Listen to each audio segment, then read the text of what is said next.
Je m'appelle Vanessa.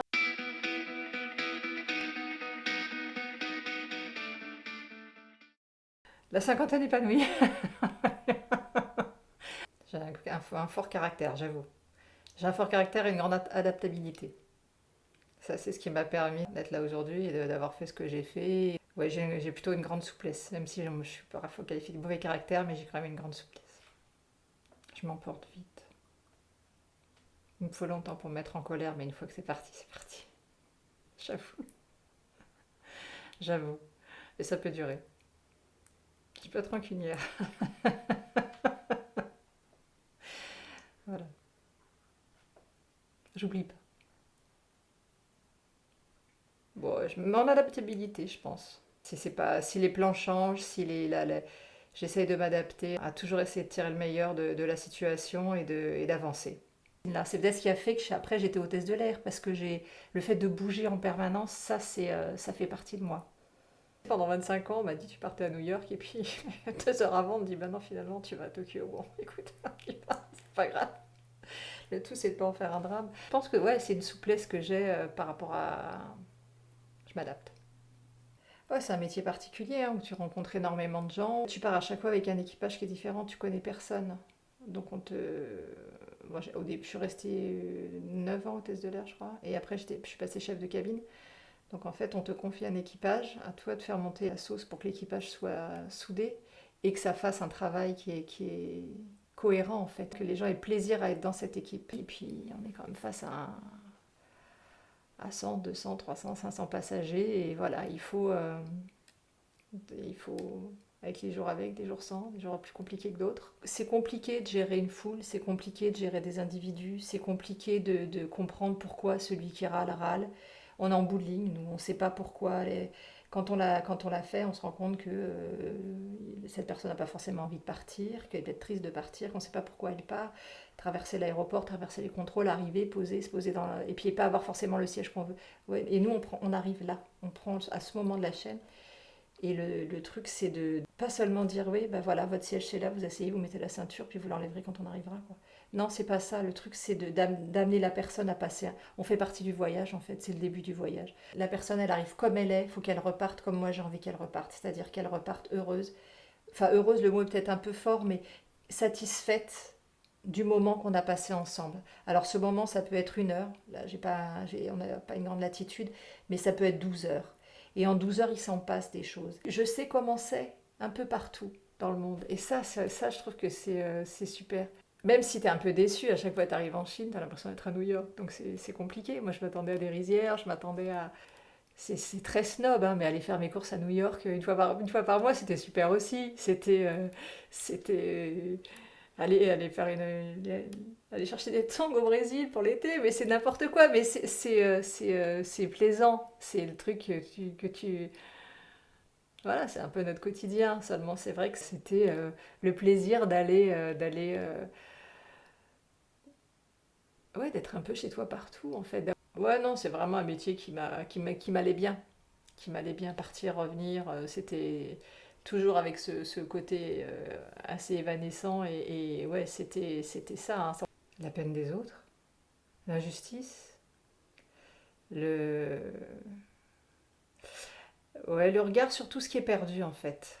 Tout ce qui reviendra pas. Et ouais, même si j'aime bien aller de l'avant, j'ai toujours une nostalgie voilà, de ce qui est perdu. Et c'est des moments, en fait. Des moments, faire plaisir, quand, la satisfaction d'avoir donné à quelqu'un et qu'il ait reçu. Ça, c'est quelque chose qui est vraiment, moi, me touche profondément.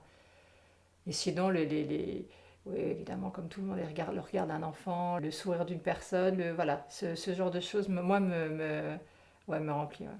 J'aime beaucoup la lecture, j'aime beaucoup me balader, j'aime beaucoup. Mais de passion, je suis pas forcément passionnée.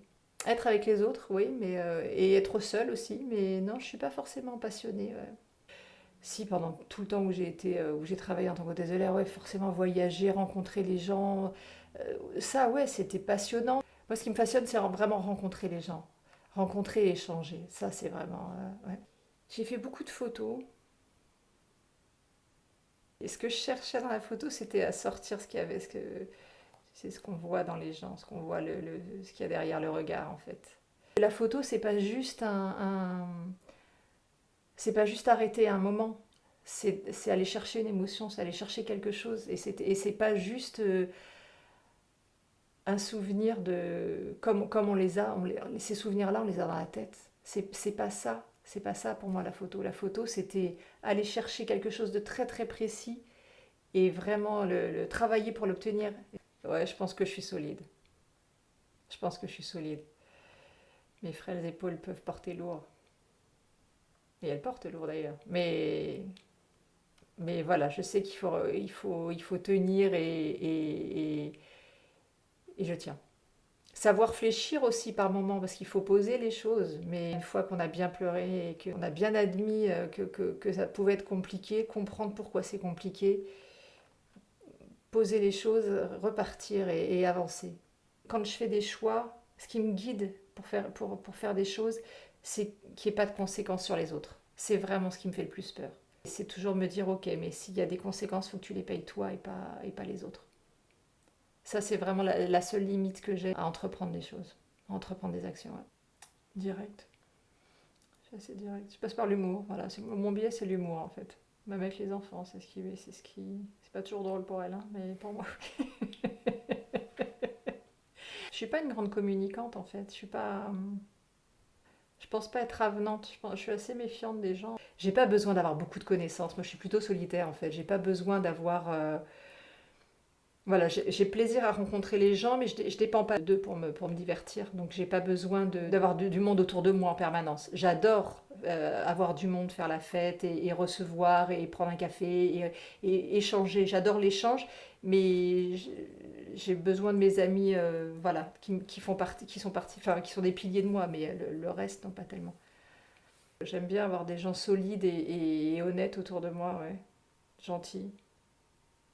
Enfin, gentil dans le sens noble, hein, pas gentil dans le sens, ouais, dans le sens bienveillant. Ouais. J'essaye de m'appliquer, de ne pas être dans le jugement et dans l'a priori, et j'ai besoin qu'eux le soient, parce que sinon, c'est pas.